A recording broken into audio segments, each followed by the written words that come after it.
Hey guys, it's review time. Today let's look at some 3D printed miniatures. The Valour Korps range from Makers Cult. Firstly, I'll be showing this awesome Valour Korps Abhuman kit. Now when you download this STL file, it'll come as a multi-part kit.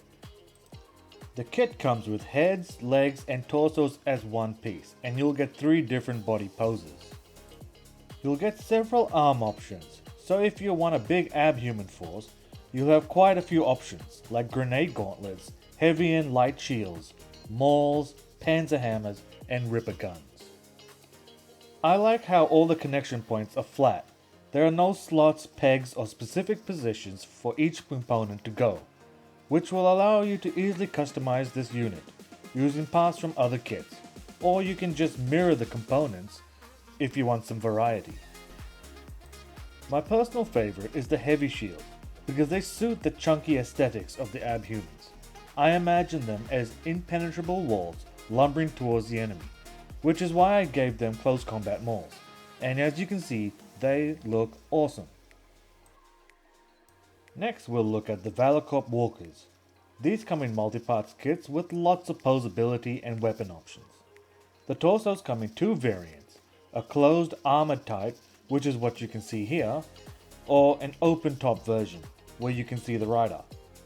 The open top version looks awesome, but if you're looking to paint quickly, then painting an extra rider might eat up a lot of time. You get a ton of primary weapons. I went with heavy bolters here, but you have the option for missile launchers, plasma cannons, multi-melters, flamers, and a few more. You get about 9 options.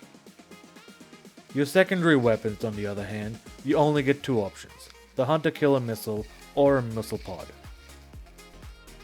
I love walkers in any settings, so as soon as they were released I printed them out, and I'm definitely not disappointed.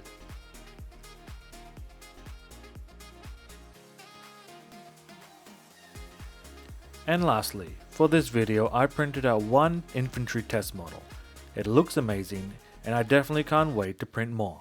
The body comes as one piece and you get several different poses. You do get lots of weapon options, but both right and left arms are separate, so just make sure when you print them out you group them together so you get the right arm for the right weapon. I have a painting tutorial that will be accompanying this review, so keep an eye out for that. Thanks for watching, like and subscribe, and I look forward to seeing you on my next video.